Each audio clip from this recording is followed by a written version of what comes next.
Let's take a look at the case made against me that convinced a so-called hearing held a few days after I had been imprisoned in a mental prison. It's now closed down. It was located at the intersection of East-West Highway and Route 1, just south of College Park in Maryland. Okay, I'm going to have to assume this is the case. I believe that there were two main elements to the argument that decided I was a lifelong paranoid schizophrenic suffering from this severe disease for these reasons. I'd apparently not been eating properly. That's number one. And number two, I threw a vacuum cleaner at a maid in my parents' house. Now, these are the two accusations made against me that convinced this hearing that I was indeed suffering from a lifelong severe mental disease, okay? Let's look at the I was not eating. How did anybody in that family know whether I ate or not? How did they know? I was often up late at night to escape their bullying, and I would eat in the middle of the night. How did they know I was not doing that while they were asleep? Okay? Or how did they know that I was not going out somewhere, walking somewhere to have something to eat? How do they know?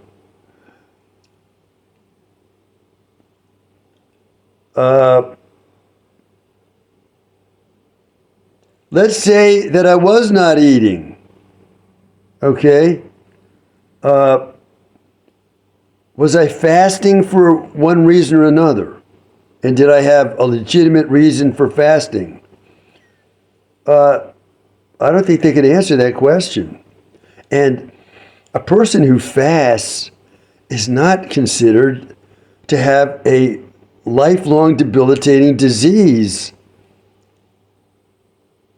I don't have to say more on this subject. Now, the fact that I'm not eating is no justification for what they did. Did any mental prison guard, meaning psychiatrist, psychologist, social worker, or counselor of any kind, come and talk to me about not eating or eating, that I had a problem?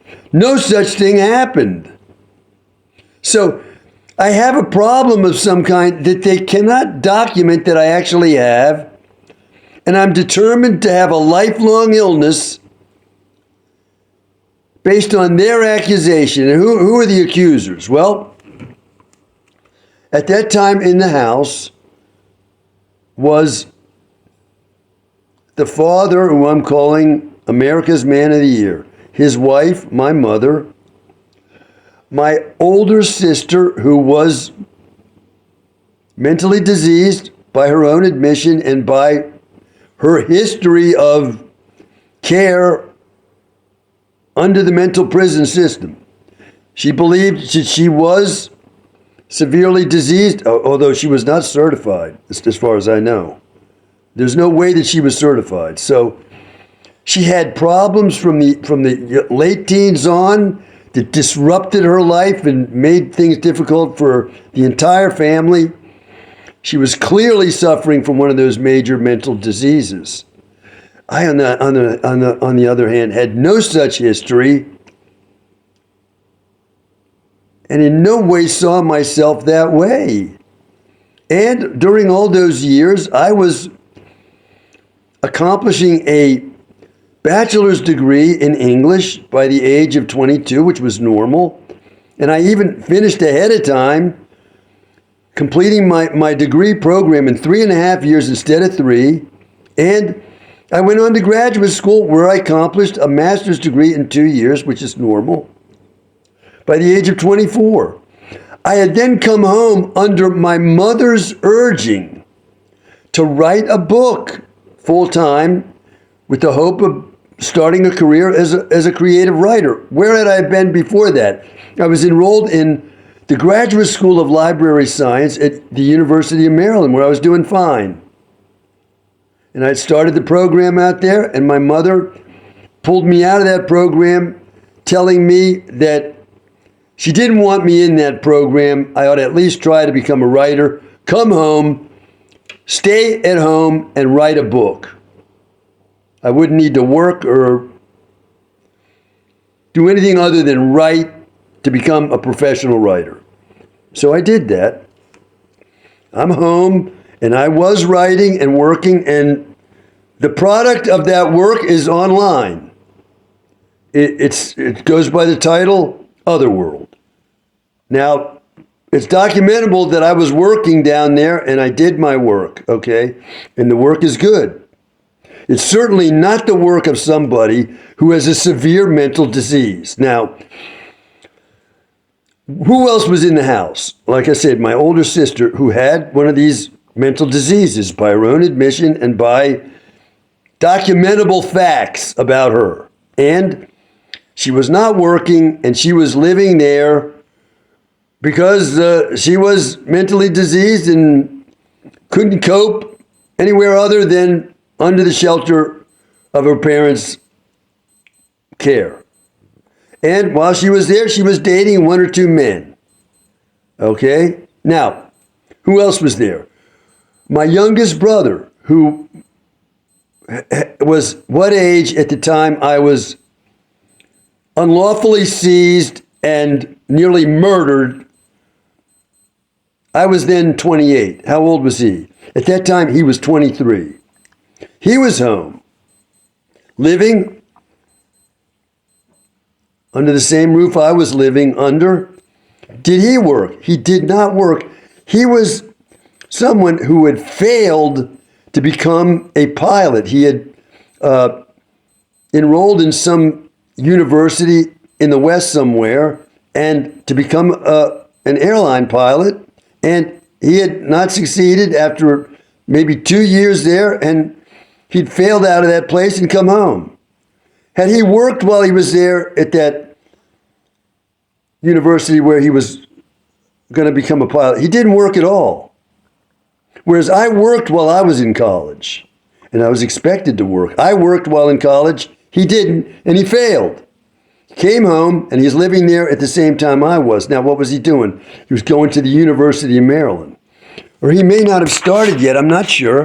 Anyway, he was dating 1 or 2 women at the time and having sex with them in a room right under my parents' bedroom. Did they have any problem with him?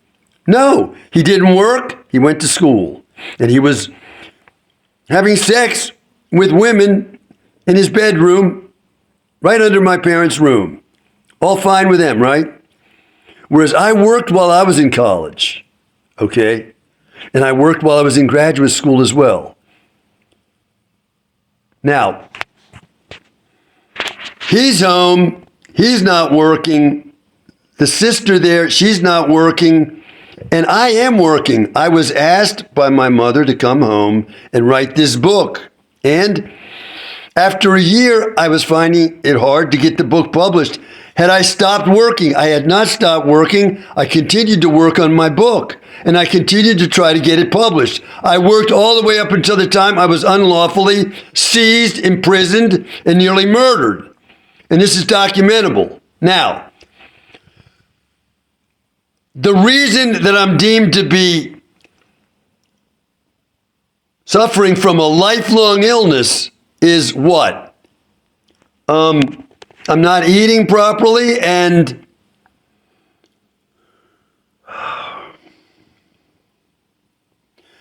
I'm apparently a danger to others. And the only dangerous thing I've done that anybody can say I've done is I'm accused of throwing a vacuum cleaner at a housemaid, which I did not do.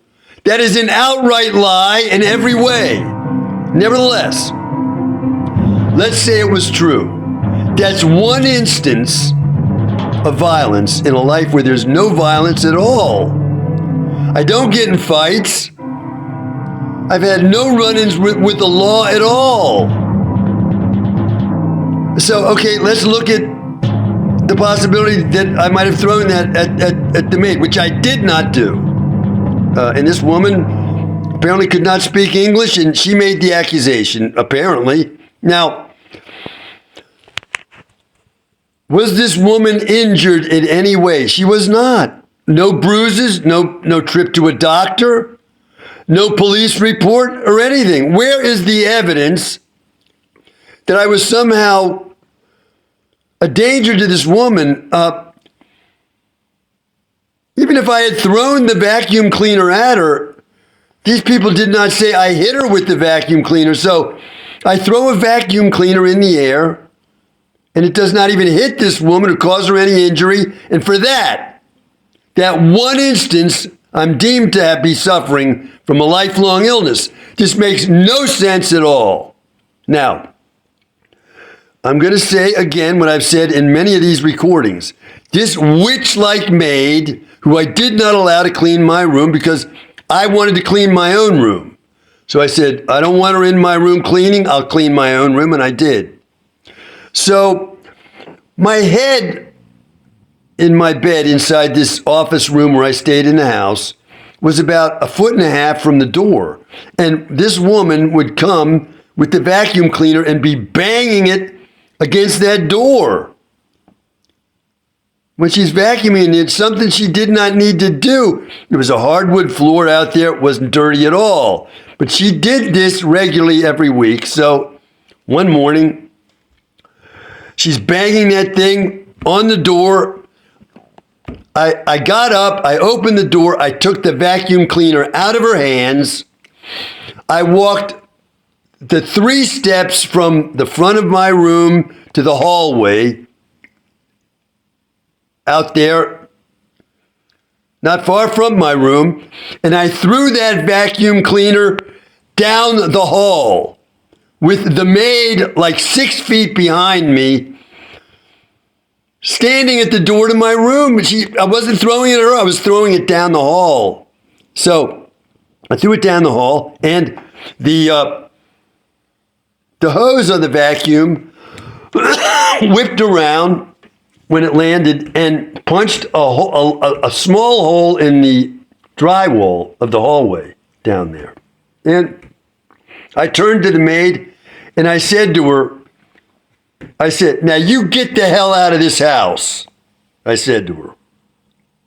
And she said, I go. Now, and she left. Now, somehow it's construed that I threw that vacuum cleaner at her. I did not. And I'm not going to say more about my justification for doing that. Okay, I was being bullied mercilessly in that house, and the maid was contributing to the bullying, and I put a stop to it that way. Now, there is no way that the family members can say that they knew whether I was eating or not.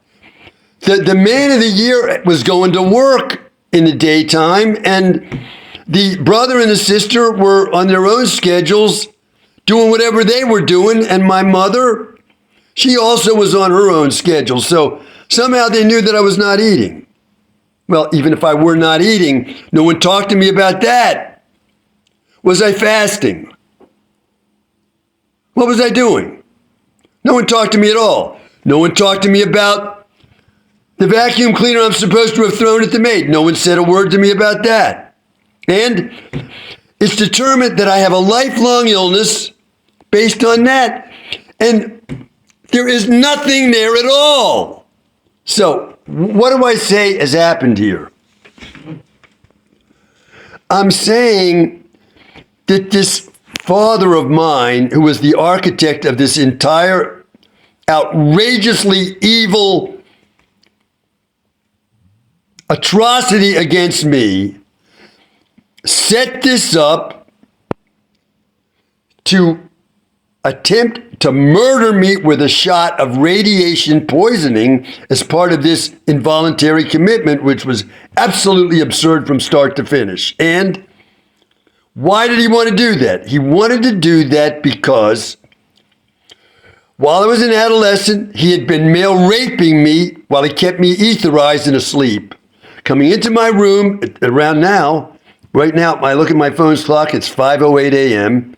Around 4 a.m., 5 a.m., he did this, I theorize. And he believed at that time, because of the novel that I had been writing, that this experience was now coming to consciousness, and if it did, he would go to prison for what he'd done. So he was fearful of that, and he determined to have me found to be insane, and he set me up this way. Now, how was he able to set me up this way? He was able to set me up this way because I am saying he was connected up with the secret police of the United States. He had committed crimes with the secret police, and if I could be a witness against him as having so outrageously abused me, folks would have access to the crimes he had committed, as I'm saying he was probably an agent of the secret police of the United States. These folks would then have entry into judicial proceedings against the secret police for these crimes. And for that reason, the secret police aided him in this outrageous atrocity on my life, in which I nearly lost my life when I was 28 years old. Nevertheless, I was so stigmatized and so made fearful from the agony I endured from that shot, which went on for 2 years, that for years I was absolutely fearful just to be alive and confused. And I'm now an old man speaking out at the last minute to try to rescue my life at the end here, when I'm really probably not far away from the end of my life now. Okay, let's quickly look at the record after I'm deemed to be suffering from this lifelong illness based on the fact that I didn't eat right and I was a danger to others by throwing this vacuum cleaner. Did I ever have any problem eating, ever, either in the mental prison system or afterward? I did not, okay? So I have a problem with eating somehow. Where is it? Okay, I'm a danger to others. So after this manifestation of danger that I make by apparently throwing this vacuum cleaner, I go on to show that I am truly a danger by getting in fights here and getting in fights there, and there are no fights at all. There is no danger. I am a nonviolent person. There's no danger from me anywhere to anyone ever, nor do I make threats. So where is the case that I am somehow a danger to others when nothing ever comes up? I live in a halfway prison house. You folks call that a halfway house. I live in one of those for what you call the mentally ill, and I call the mentally diseased. I live in one of those for 2.5 years. Is there any incidents whatsoever of violence between me and anyone in that house or anywhere? There is not. Is there any incidents of me being violent with my wife of over 30 years? There is not. Or with our son, there is not. In society, at work, there is not. So I'm a danger to others. Where is it? So what's the other possibility? I'm a danger to myself. Well, I would have had to try to commit suicide, right? Did I? I have never tried to commit suicide. Nor even talked about it. How am I a danger to myself? I'm so confused that I don't know my right foot from my left, and I might walk off a cliff somewhere. I'm so out of it. That's ridiculous. I've shown by what I've done over the past 30 to 40 years of my life that cannot be true by light years. So where is the case against me? It doesn't exist, and yet I've been found to be suffering from this lifelong illness, which stigmatized me for life, made me unemployable, unfriendable, turned me into a complete outcast everywhere from everyone who ever knew me, and turned me into the crazy uncle of my family, where nieces and a nephew wouldn't even talk to me. They believed I was so crazy. Well, that's the best I can do right now at trying to put this thing into words. Cold weather will likely grip across parts of the United States. That's all from me for now. Bye for now.